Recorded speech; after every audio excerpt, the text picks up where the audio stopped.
In 1971, they launched the personal computer.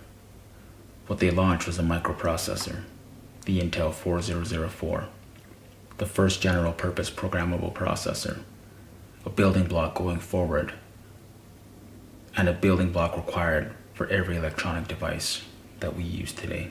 Seen something like this, but probably every one of you has been affected by it. It's turning up everywhere, and it's going to keep on turning up everywhere, and our chance of a better quality of life depends essentially on this little thing. Fantastic, except for the chip that Robert Theobald, the futurist, talks about we use to advance the world would very much be used to control the world one day, and ultimately lead to the death of millions. In 1983, they gave us the internet to glue us to that personal computer. Yet it wasn't until 1990 that Tim Berners-Lee invented the first web browser. He wrote the code for it while he was employed at CERN, a major biotechnology, bioengineering, bioresearch company. Look it up when you have a moment. They're the guys behind the God particle. Also in 1980, the first computer database of fingerprints was developed, known as the Automated Fingerprint ID System. There claimed to be over 700 million fingerprints in that database. At first you say, well, that's mostly for criminals. But let's fast forward in time a little bit to 2007. They gave us the iPhone to glue a computer to us. Back up, guys. Back up. Let me make sure. Back up. There.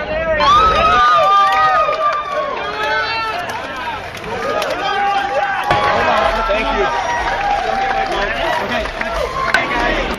18, 17, 16, 15, 14, 13, 12, 11, 10, 9, 8, 7, 6, 5, 4, 3, 2,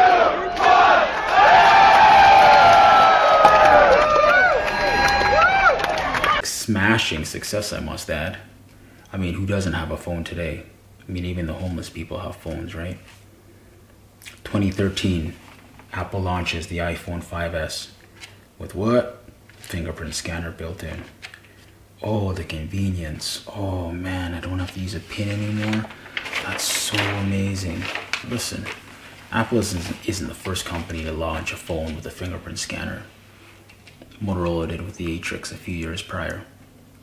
What Apple did was the first company to make it meaningful. There it goes, and success. So you hit continue.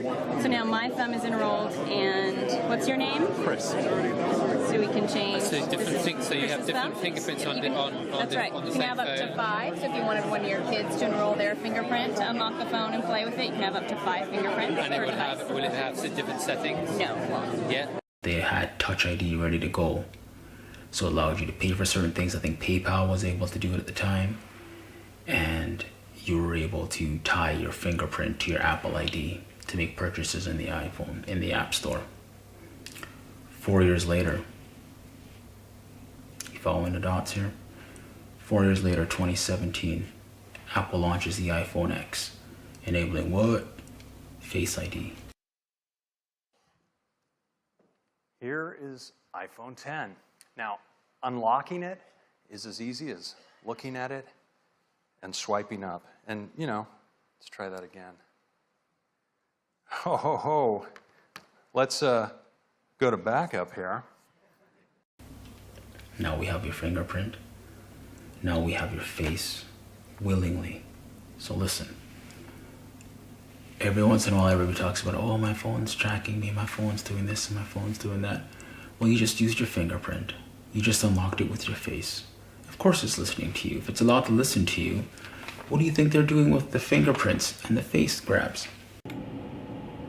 Undoubtedly, all this biometric data gets stored in some database. Let's turn our attention to India really quick. I'm just going to read these 3 quick points on how biometrics are rolling out in India. More than 1 billion people are already enrolled in the database. The database is called Aadhaar. All residents of India are compelled to hand over their personal details to the giant database, including their iris scans and fingerprints if they want basic services.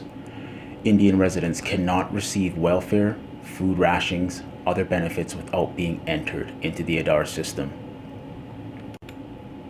1 billion people, that's pretty much all of India, is required. And this is how they pay you, your benefits. I mean, at what point do they just begin to control who can buy, who can sell? We're heading in that direction. India is a country which has 1 billion mobile, we have 1 billion biometric, and we have 1 billion bank account. And one of the biggest disruption that is taking place is in the world of financial technology in India. For us, mobile is our bank, mobile is our wallet. So India is rightly poised to that in the next 3 years we'll make credit cards, debit cards, ATMs, all these fancy gadgets quite technologically redundant.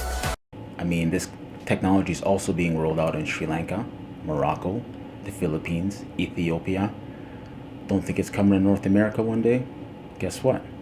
This program is funded by the Bill and Melinda Gates Foundation. Data is now the new commodity, data is the new oil, and we're still trying to put in place a privacy architecture.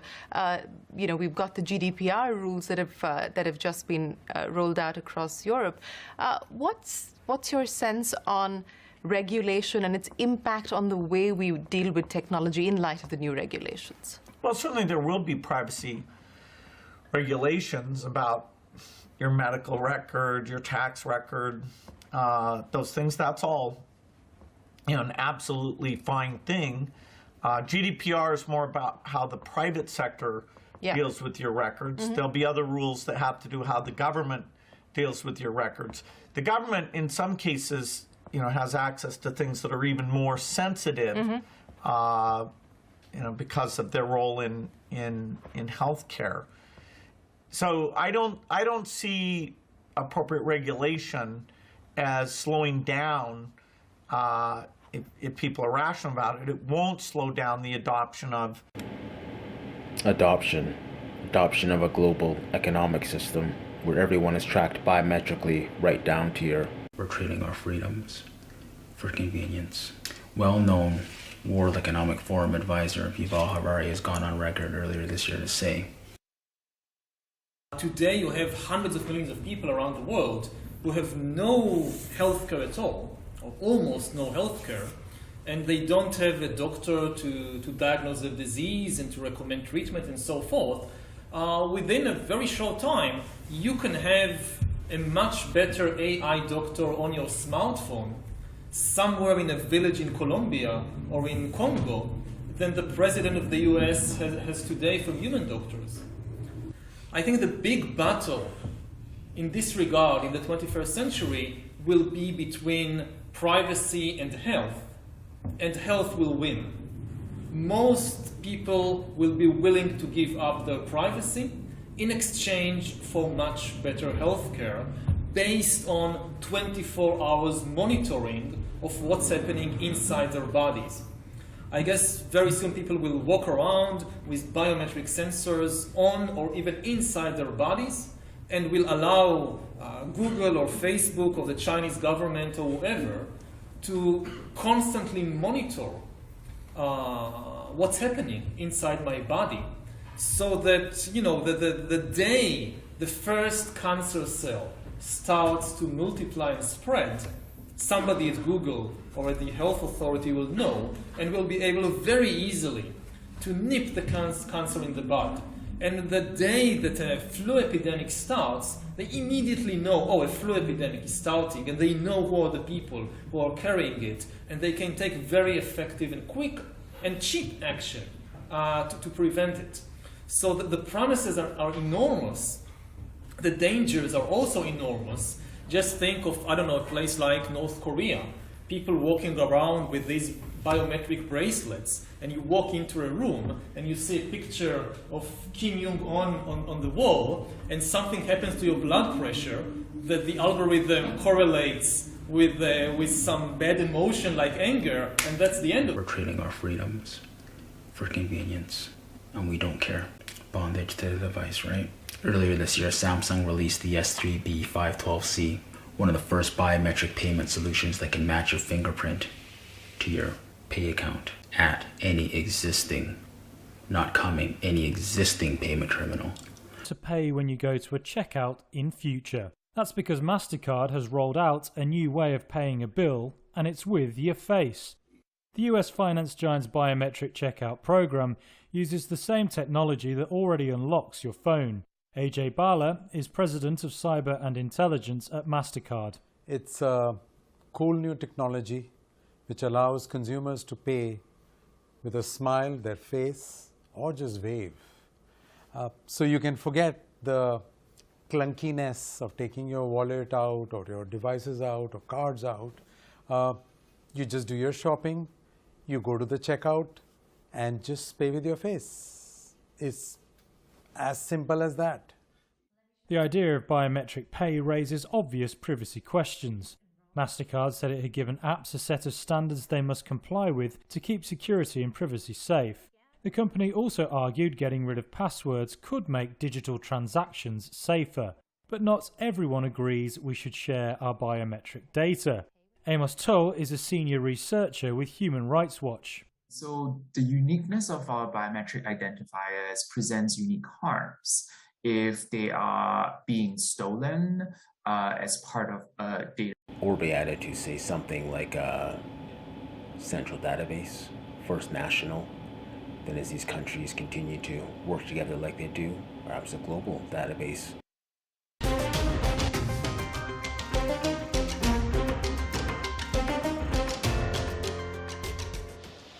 They're constantly monitored by facial recognition cameras that are able to instantly put a face to a name.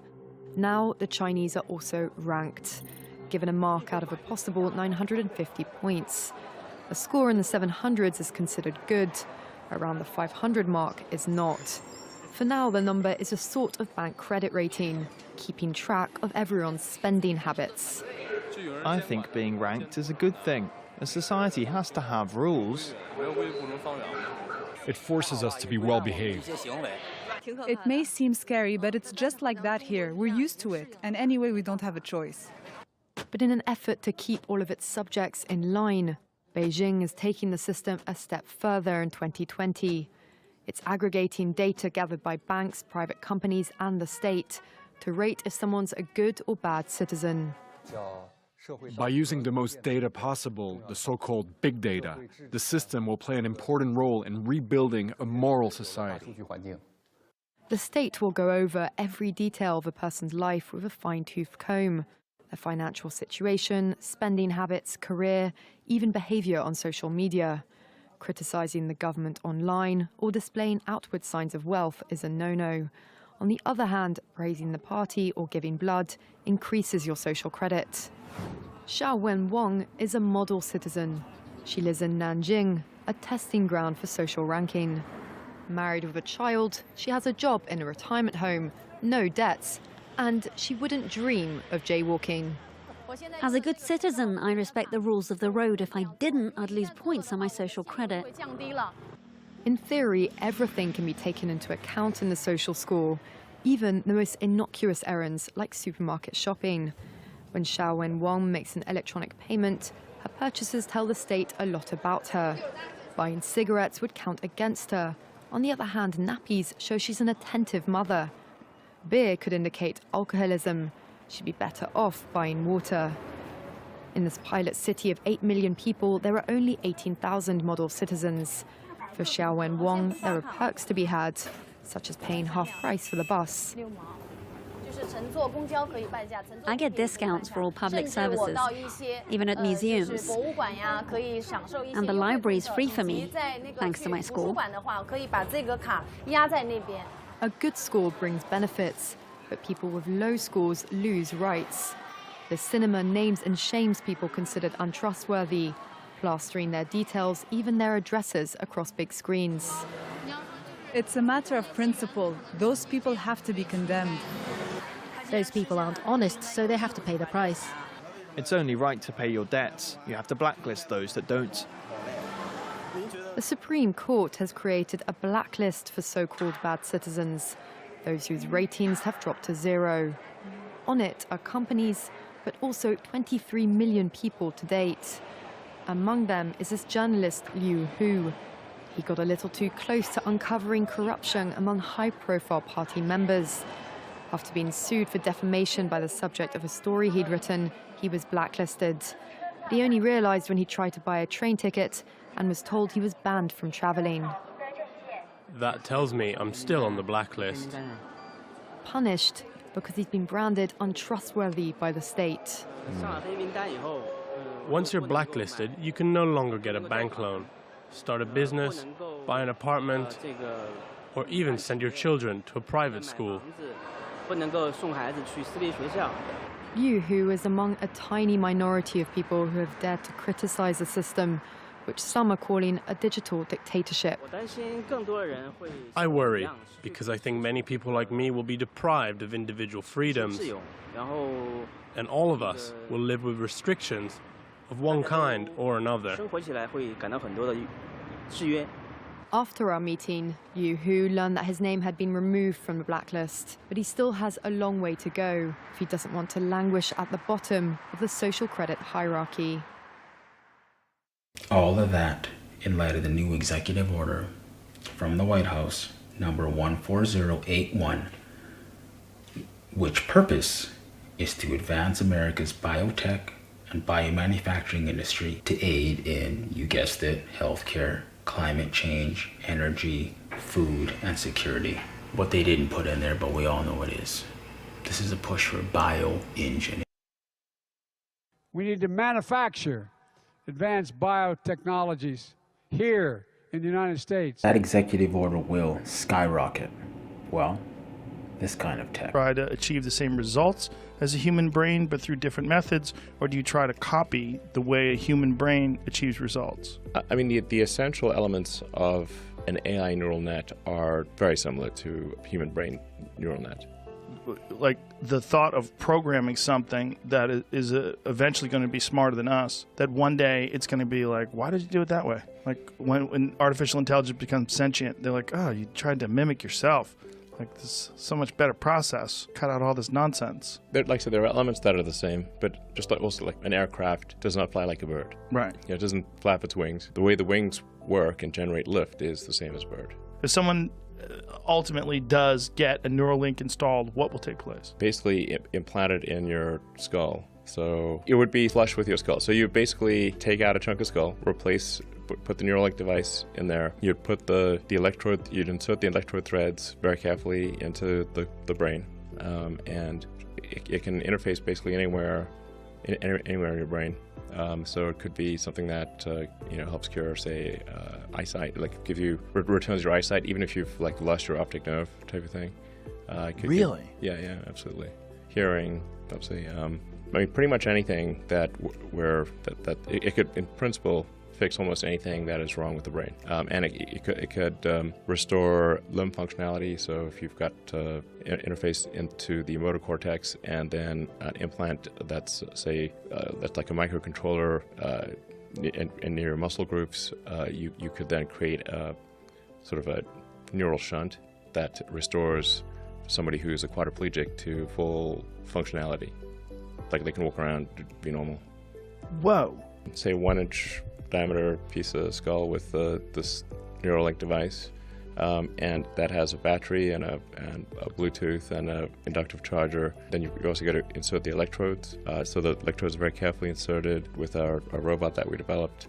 That's very carefully putting in the electrodes and avoiding any veins or arteries. So it doesn't create trauma. So through this 1-inch diameter device, electrodes be inserted and they will find their way, like tiny wires, basically. Tiny wires, and they'll find their way to specific areas of the brain to stimulate. No, you literally put them where they're supposed to go. Oh, okay. AI symbiosis, you'll probably want to do something like that. Symbiosis is a scary word when it comes to AI. It's optional. I would hope so. Yeah. It's just, I mean, once you enjoy the Dr. Manhattan lifestyle, once you become a god, seems very, very unlikely you're going to want to go back to being stupid again. I mean, you literally could fundamentally change the way human beings interface with each other. Yes. Wow. I mean, what a pitch. to be like gods, to fix your body, all your ailments, give back eyesight. Wow. You know, there's one other time that a promise like that was made. That was the beginning of time. Genesis chapter 3 verse 4 says, "But the serpent said to the woman, 'You will not surely die, for God knows that when you eat of it, your eyes will be opened, and you will be like God, knowing good and evil.'" Same promise, different time. You know, I'm not sitting here saying that this is the mark of the beast the Bible talks about, but I am trying to point you to understanding how fast this technology is moving us towards something like that. Same promise, different time. It ended bad for them then, and it's going to end bad again. Ultimately, it ends in death. Just like Mr. Yuval Harari said in the video earlier on, it's already here. They'll track your every move. Are you ready for that? Let's be honest. Let's open our eyes. Let's stop hoping in politicians and their band-aids. This broken system cannot be repaired by men. Our only hope is Jesus. Can't we see that this system is designed that it would one day undoubtedly fail? We're getting exactly what we want, a life without God or his rules. Just like he said in 1 Samuel 8:7. "And the Lord said to Samuel, obey the voice of the people in all that they say to you, for they have not rejected you, but they have rejected me from being king over them." We have rejected God. We have pushed him out of our society.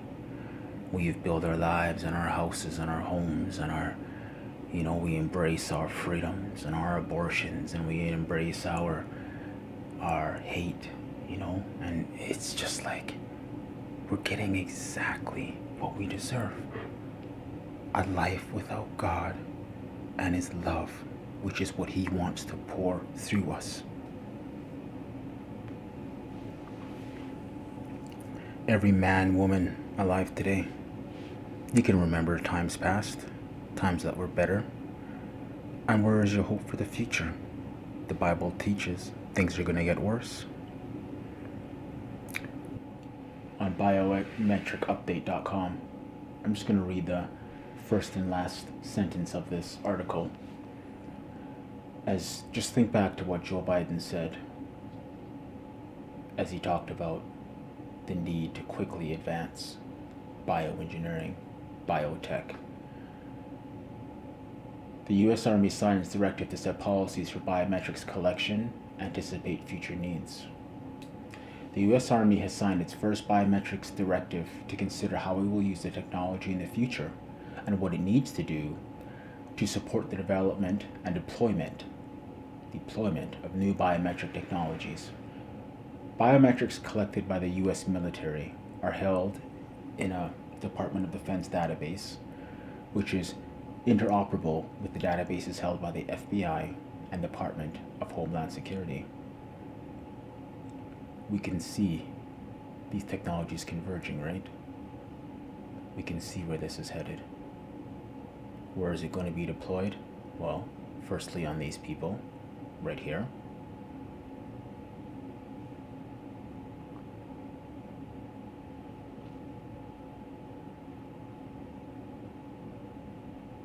And when they create enough chaos in the world, from the cough cough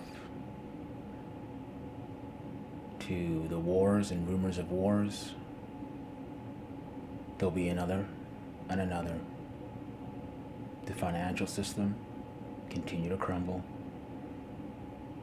They will introduce a digital currency, which they will set all the parameters. They'll control it. Guys, the control is coming. And they're not hiding it. And when you think back to the video we just watched from well-known World Economic Forum leader, advisor, you see that's where it's headed. You see the fingerprint on the iPhone 5S You see the Face ID on the iPhone X. That's one thing, right? But you can still get rid of that phone. You can toss that phone in the river. You can do whatever you want with that phone. They need it inside of you.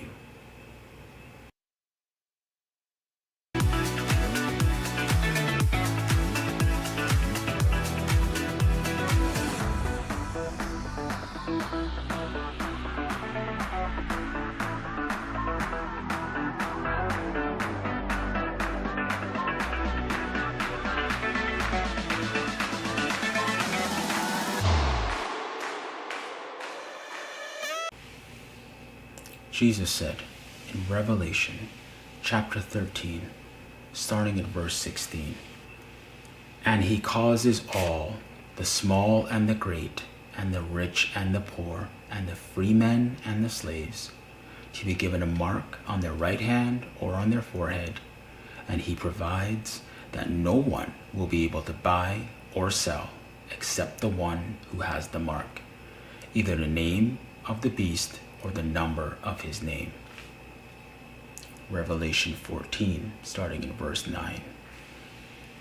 "Then another angel, a third one, followed them, saying with a loud voice, 'If anyone worships the beast and his image, and receives a mark on his forehead or on his hand, he will also drink of the wine of the wrath of God, which is mixed in full strength in the cup of his anger. And he will be tormented with fire and brimstone in the presence of the holy angels and in the presence of the Lamb. And the smoke of their torment goes up forever and ever. They have no rest day and night, those who worship the beast and his image, and whoever receives the mark of his name." Listen.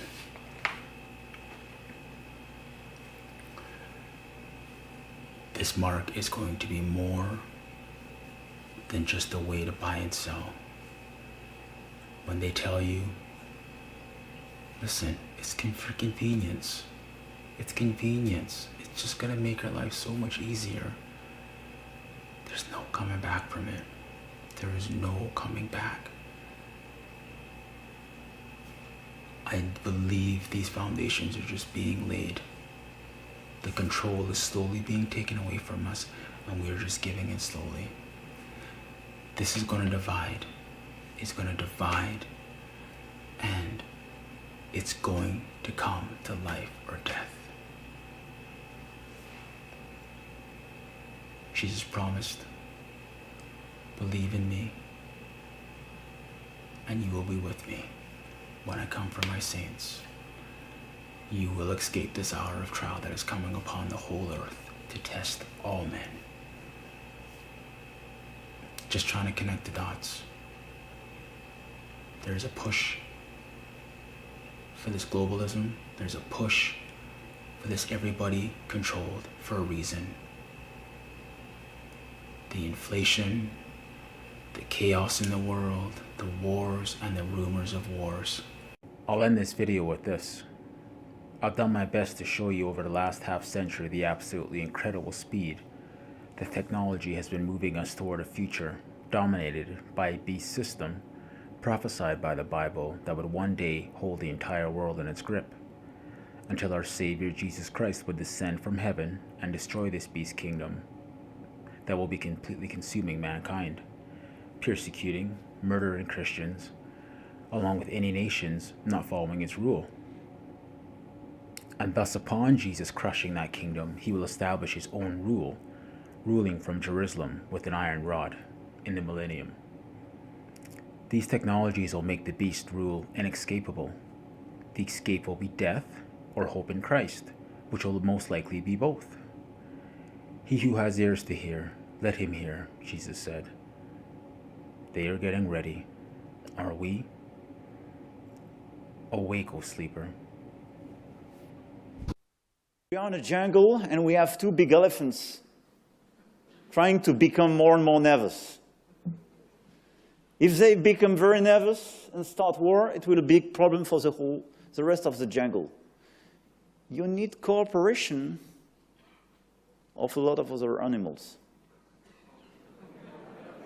Tigers, monkeys, and so on. Are you on the US or the Chinese side? Because now, progressively, a lot of people would like to see there are two orders in this world. This is a huge mistake, even for both the US and China. We need a single global order. You believe me now? There was also a prophet named Daniel who lived around 530 BC, who also mentioned the rise of beasts, the fourth kingdom to be exact, one that would dominate the world globally and begin to crush it before Jesus' return. Daniel chapter 7, verse 23. Thus he said, as for the fourth beast, there shall be a fourth kingdom on earth, which shall be different from all the kingdoms, and it shall devour the whole earth, and trample it down, and break it to pieces. Things are moving fast.